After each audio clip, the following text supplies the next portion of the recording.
मेरा तार प्रभु से जोड़े ऐसा कोई ऐसा कोई महात्मा मिल जाए, ऐसा कोई संत मिल जाए जो बाहें पकड़कर भगवान का पता बता दे।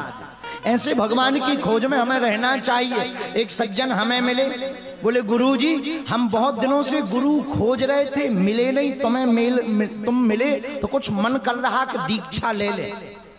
हमें बड़ी हंसी आई। बोले आप हंस क्यों रहे? हम का तुम और गुरुजी को खोज रहे थे, पर तो तुम ही गुरुजी के बाप हो गए। जो गुरुजी को खोजे वो तो पहले ही गुरुजी से बड़ा हो गया। हमें गुरुजी को नहीं खोजना चाहिए, अपितु योग और सुपात्र शिष्य बनना चाहिए। गुरुदेव खोजते हुए तुम्हारे घर चले आए। महात्मा खोज ले। बोलो सीताराम। आप कहोगे महाराज जी आप तो कथा हनुमान जी की सुना रहे, ये क्या महात्मा परमात्मा लगा रखा? ठटरी के बरे नक कटा, यही तो हनुमान कथा है। ये कौन सी हनुमान कथा है? ये हमें समझ में नहीं आई। हाँ देर से आएगी पर समझ में आएगी। कैसे? हम कह रहे तुम संत के चरण पकड़ो और कथा हनुमंत की सुना रहे, और हनुमंत जिनके चरण पकड़े वो भगवंत हैं। लेकिन हम हनुमंत की कथा में संत की कथा इसलिए सुना रहे, साधु संत के तुम रखवारे, असुर निकंदन राम दुलारे। गाओ ना। साधु संत के तुम रखवारे, असुर निकंदन राम दुलारे। हनुमान जी संतों के रक्षक हैं। अच्छा जब रक्षक हैं तो हनुमान जी महाराज के चरण पकड़ने से बढ़िया है संतों के चरण पकड़ लो। अब इनके रक्षक हनुमान जी हैं, तो जब हम संतों के चरण पकड़ेंगे तो हनुमान जी की दृष्टि अपने आप पड़ जाएगी, और हनुमान जी की दृष्टि हम पर पड़ेगी तो सृष्टि हमारी अपने आप सुधर जाएगी।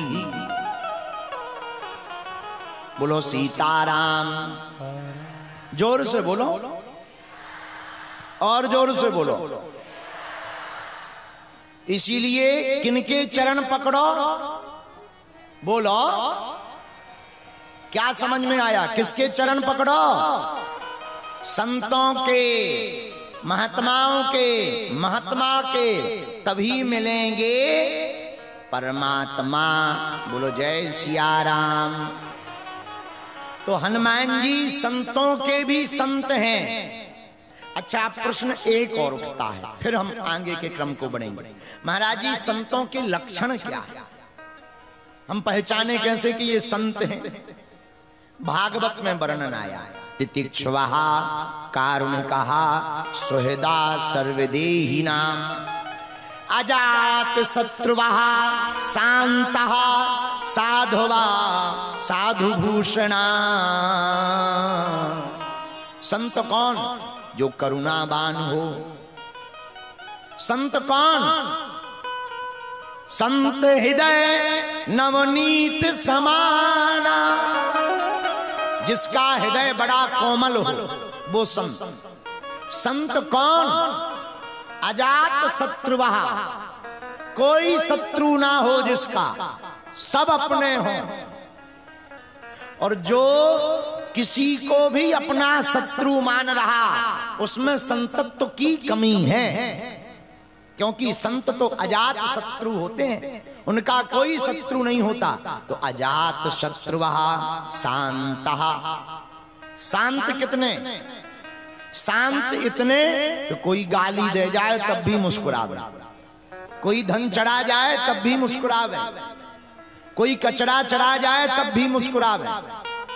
हमारे परम पूज्य श्री दादा गुरुजी, हम बहुत छोटे ही थे, उनके चरणों में जब बागेश्वर धाम पर रहते थे तो एक दिन उन्होंने हमसे मजाक में कहा, बुंदेलखंडी में बेटा को बिटवा कहते महाराज। तो मुस्कुराते बोले, बिटवा तुम्हारा नाम डस्टबिन है। डस्टबिन, अब डस्टबिन माने कचरा घर होता है। तो हमें अच्छा नहीं लगा, थोड़ा फीका लगा, पर गुरुजी हम क्या कह दें। तो 4-5 दिन तो दम नहीं पड़ी कुछ बोलने की, लेकिन 4-5 दिन बाद हमने चरण दबाते दबाते, अच्छा चेले तो बड़े होशियार होते हैं और गुरु की कमजोरी चरण होती है।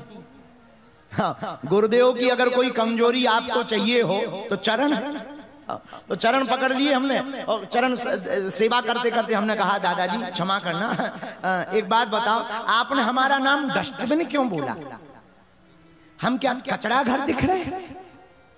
हमारी वाणी को सुनकर वो हंस गए, फिर धीरे से मुस्कुराते हुए बोले बेटे, आगे चलकर जो तुम काम करने वाले हो सनातन का, इसमें कुछ लोग गाली देंगे, कुछ लोग लांछन लगाएंगे, कुछ लोग षड्यंत्र करेंगे, कुछ लोग तंत्र करेंगे, कुछ लोग मंत्र करेंगे, कुछ लोग यंत्र करेंगे, कुछ लोग न जाने क्या क्या उपद्रव करेंगे।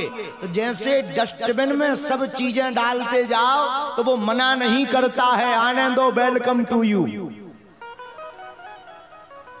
वैसे ही बेटा तुमको भी जीवन जीना पड़ेगा, कोई कुछ भी बोले मौन होकर के सहते जाना, एक दिन परमात्मा उनको जवाब देंगे, तुम्हारा बाल बांका नहीं होगा।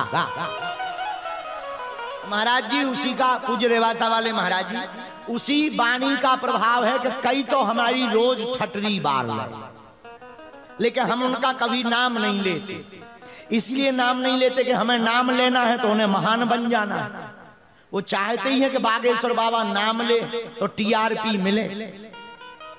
हम तो होशियार हैं, अपन नाम लेने ही नहीं है, हम उनकी गाली सुनते हैं, धीरे से कह देते हैं सेम टू यू। लो झंझट खत्म, आओ आओ सीताराम। इसीलिए ये हमारे दादा गुरुजी का सूत्र है, अजात शत्रुवहा, कोई तुमसे बैर करे ना काहू से दोस्ती, ना काहू से बैर। संतों का लक्षण क्या? अजात शत्रु, शांत, निर्वैरम, किसी से बैर नहीं। ऐसे संत संतों के आभूषण होते हैं, संतत्व के आभूषण होते हैं। तो महाराज संत ऐसा चाहिए जैसे सूप सुहाय, और सार सार को गही रहे, थोथा दे उड़ाए। तो कौन से संत के चरण पकड़ने चाहिए? जो अपनी पूजा ना करवाकर भगवान की पूजा करवाए, जो अपने आप को महान ना बताकर अपने गुरु और अपने भगवान को महान बताए, अपने आराध्य को महान बताए। ऐसे संत के चरण पकड़ने से ही जीवों का कल्याण होगा। वरना तो फिर ठीक है, लालची गुरु लोभी चेला, चले नरक में ठेला ठेला। हाँ।